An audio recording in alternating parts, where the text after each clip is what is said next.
While it would be a major simplification to say that Warriors of Fate is just Final Fight set in China's Three Kingdoms period, it also has plenty of clear inspiration from Capcom's earlier beat-em-up title.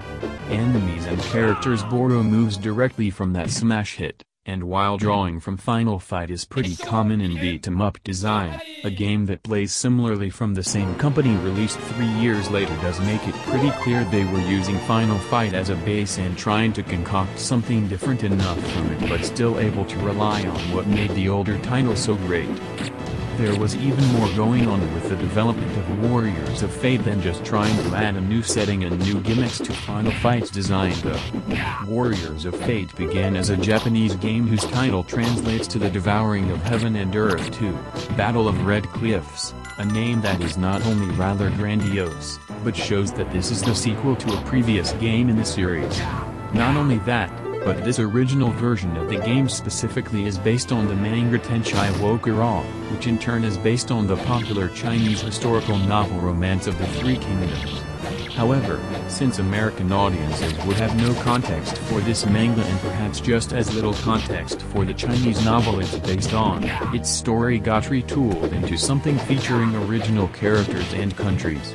Now it is a story about defeating Akala Orkin, the violent lord of the country of Shanglo who has set about conquering every country he can. A man named Quan Chi stands against this warlord though, sending his troops out to face him in battle and selecting 5 specific warriors to try and bring the battle to Akala Orkin himself. Up to 3 players can pick a warrior to fight as, traveling across the country in between battles in the war to defeat important generals and Akala Orkin with fists and weapons alike. The 5 playable characters of Warriors of Fate not only have different weapons to face the enemy forces with, but all of them have fairly unique attacks. You can expect similar attack combos across most of the cast, but since some characters have a weapon with them by default, the attack combos can range from sword slashes to beating baddies up with your bare fists. The action produces the same results but is much flashier with the blades, but the fists still have a nice crunchy feel to them to ensure they're not a step down from the weapon wielders. While the 5 playable characters were based on the real war generals in the Japanese version, the fighters in the United States are known as Porter, Kasser, Subutai, Abaka, and Kiden. Porter is definitely the place where it can almost feel exactly like you're playing Final Fight, his wrestling-based moves ported over from Mark Hager unabashedly but rather satisfying to use considering you're now using pile drivers on soldiers in armor. Kasser has some wrestling touches to his moves like a suplex but this fist-fighting monk prefers hammer blows and grappling over the pile driving and lariats of Porter. Subutai and Abaka are both sword users, the expected reach increase making them more effective even though their attacks aren't as varied as the martial artists. Kiden probably comes out worst of the bunch. Rather than having the same visceral combat approach of cutting apart or beating up the baddies around you, Kiden uses a bow whose arrows fall to the ground very quickly, meaning he's got the projectile advantage over the others but it doesn't even go that far. He has some moves to use when up close, all characters having throws and jump attacks, but his basic fighting is going to be a lot of standing in place and letting loose arrows repeatedly. All of them have a special move as well to make up for any faults in their style, a warrior able to repel and damage all enemies around them but paying some health for this move. But another nice touch is that any time you lose a life and re-enter the battlefield, all foes will take some damage and be knocked down to give you some time to gather your bearings. This can be vital as Warriors of Fate enjoys filling the tilted plane its action takes place on. Since you need to defeat enemies to make progress, the game throws plenty in your path to keep you involved, but the numbers can get fairly high, especially considering almost every enemy type has some sort of projectile option. They can be throwing knives or bombs, hurling maces at you, or firing bows of their own that go farther than Kiden's, so leaving an enemy alone can mean they'll start firing at you from afar to get easy damage in. There are many fun enemy designs on offer such as the acrobatic women, the charging fat men, and plenty of regular soldiers to wail on some extra power, but the battlefields can become a little crowded and your ability to fight certain foes intelligently is hampered by the need to balance so many attackers. Bosses can often have attacks that cover much of the screen and require pattern recognition and opportunistic strikes to overcome, but they are often accompanied by groups of baddies like the high-health grapplers and polearm wielders. That means the fights are chaotic and you can't just ignore the characters helping the boss. It is still enjoyable to face off with them because they challenge you to fight smarter and practice some degree of caution, but enemy designs needed more room to breathe to be fully appreciated. There is still more going on in Warriors of Fate besides its enemies and bosses. Although some of your characters start off armed, there are weapons and healing food to be found around the battlefield. Long swords, axes, maces, and hammers are just a small selection of a rather impressive selection of killing implements, and they are much stronger than your regular hits. These limit your moves to mostly just swinging what you're holding, but the blood spray effects and the power trip of using these for basically as long as you can hold on to them means some of the thicker enemy groups are dispensed with not just quickly, but with a good degree of enjoyably simple action. Throwing knives are pretty common as well, allowing you to turn enemy projectiles back on them, but the biggest change to how you fight will be if you manage to climb on top of a horse.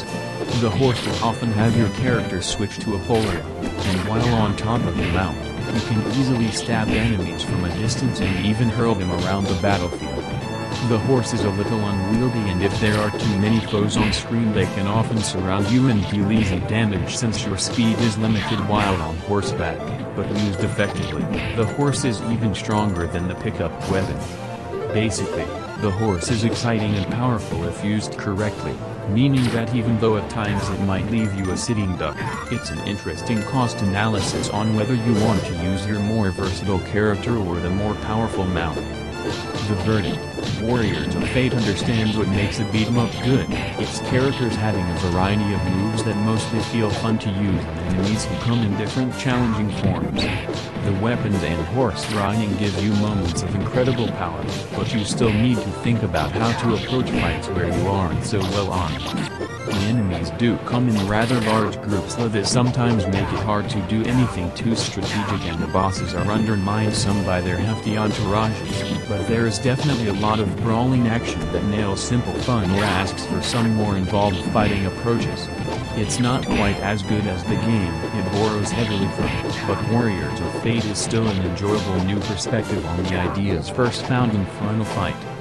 And so, I give Warriors of Fate for arcade machines a good rating. It's perhaps a bit easy to overemphasize where Warriors of Fate isn't quite as effective as Final Fight, but being a little less good than a great game still puts you in a very nice spot.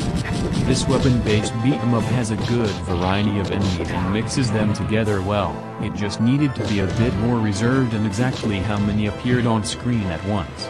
The bosses had some challenging designs and unique attacks, but having to deal with so many weaker foes during the battle means they again avoid great heights while still providing interesting battles all the same.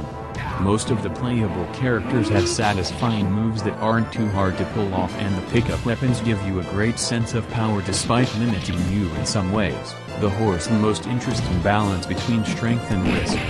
The different areas of the fictional Chinese analog are interesting backdrops too, so while a familiar eye can spot the Final Fight similarities, Warriors of Fate establishes itself as something well realized rather than just relying on another game's skeleton to support it. The question you should ask about Warriors of Fate is not whether or not it's good, it's what games is it better or worse than. There are beat-em-ups that should receive your attention first, like Final Fight, but there are others like the original Double Dragon that is much better than. It adds some small special touches to the brawler formula, but not to the degree it rises above the ways it imitates other successful members of its genre. Essentially, it's like eating a different type of cake. Its flavor is different and it might have something the other cakes don't have, but you're not getting anything wildly different, a fact that benefits it since it's familiar yet still enjoyable. With some retooling and greater ambition, it's possible Warriors of Fate could have been an interesting evolution of Capcom's arcade beat-em-ups, but simply joining a strong selection of fun beat-em-ups instead is still a good fate for this brawler.